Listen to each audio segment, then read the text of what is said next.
The Money Flow Index, or MFI, is a momentum oscillator that measures the flow of money into and out of a security over a specified period. As money flows into a security, buying pressure increases. When money flows out, selling pressure increases. The MFI tracks this flow and converts it into a readable oscillator. The MFI ranges from 0 to 100. Values below 20 generally indicate oversold conditions, suggesting potential buying opportunities. Values above 80 indicate overbought conditions, suggesting potential selling opportunities. The MFI is often called the volume-weighted RSI because it incorporates both price and volume data. Unlike price-only indicators, MFI considers the volume of trading, making it a more comprehensive tool for technical analysis. Let's walk through the 5-step process of calculating the money flow index. Step 1. Calculate the typical price, or TP, by averaging the high, low, and close prices for the period. Step 2. Determine the raw money flow by multiplying the typical price by the trading volume. Step 3. Classify each day's money flow as positive or negative by comparing the current typical price to the previous days. If the price increases, the money flow is positive. If it decreases, the money flow is negative. Step 4. Calculate the money flow ratio by dividing the sum of positive money flows by the sum of negative money flows over the specified period, typically 14 days. In our example using 5 days, the ratio is 1.12. Step 5. Convert the money flow ratio to the MFI value using the formula. MFI equals 100 minus 100 divided by 1 plus the money flow ratio. This creates a scale from 0 to 100, similar to many oscillators. The final MFI value of 52.83 sits in the neutral zone of our scale. Values above 80 are considered overbought, while values below 20 indicate oversold conditions. To summarize, calculating the MFI involves 5 steps: finding the typical price, determining raw money flow, classifying positive and negative flows, calculating the money flow ratio, and finally converting to the MFI value on a scale from 0 to 100. The money flow index oscillates between 0 and 100, with key levels that help traders identify potential market conditions. The most important threshold levels are at 20 and 80, with the center line at 50 serving as a reference point. When the MFI falls below 20, the security is considered oversold. This indicates the security may be undervalued, suggesting a potential upward price reversal. The center line at 50 serves as an important reference point. Values above 50 suggest bullish momentum in the market, while values below 50 indicate bearish pressure. When the MFI rises above 80, the security is considered overbought. This suggests the security may be overvalued, indicating a potential downward price reversal. Now let's see how these threshold levels can be used to identify potential entry and exit points in an actual price chart. Here we can see a price chart with its corresponding MFI indicator below. Notice the key threshold levels at 20, 50, and 80. As the MFI moves below 20, entering the oversold region, traders might consider this a potential buying opportunity, anticipating an upward reversal.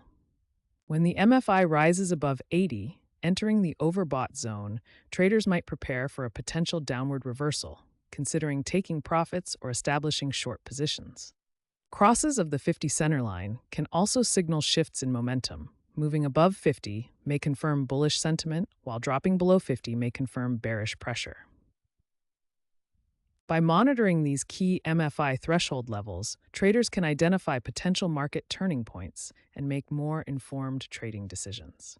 Money Flow Index and Relative Strength Index are both momentum oscillators that traders use to identify overbought and oversold conditions. Let's compare their key features. Both indicators range from 0 to 100, but MFI incorporates volume, while RSI only considers price movements.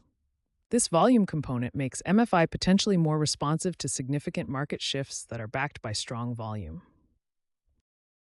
To understand how MFI differs from RSI in practice, let's observe both indicators on the same price chart with varying volume. Notice how volume fluctuates significantly across these price movements. Now let's add both indicators. The green line represents MFI, while the red line shows RSI. Let's highlight two areas where MFI and RSI respond differently due to volume influence. Let's summarize the key differences between MFI and RSI and how traders can apply this knowledge.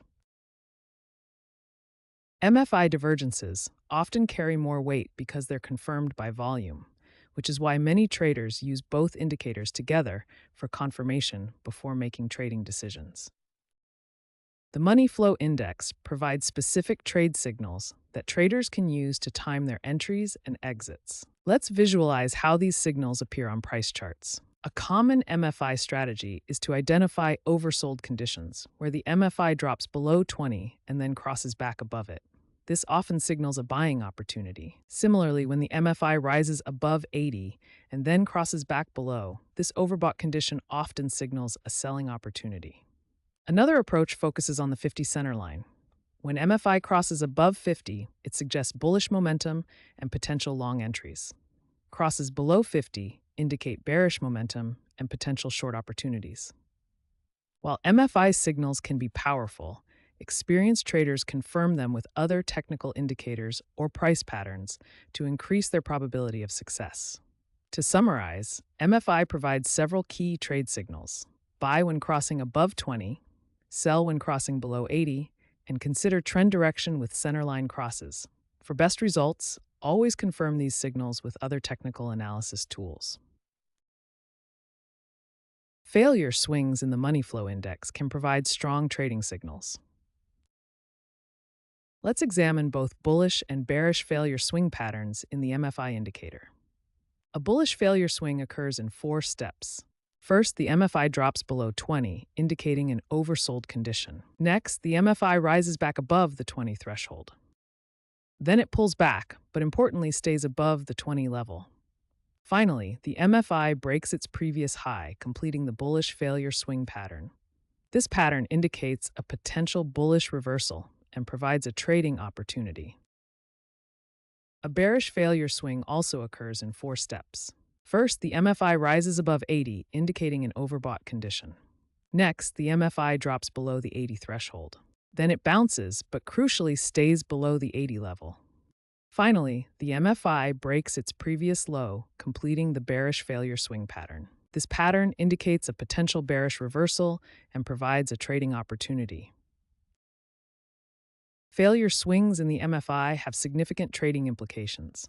These complex patterns indicate a significant shift in money flow. They often precede substantial price movements in the direction of the failure swing. Traders look for these patterns to identify high-probability trading opportunities.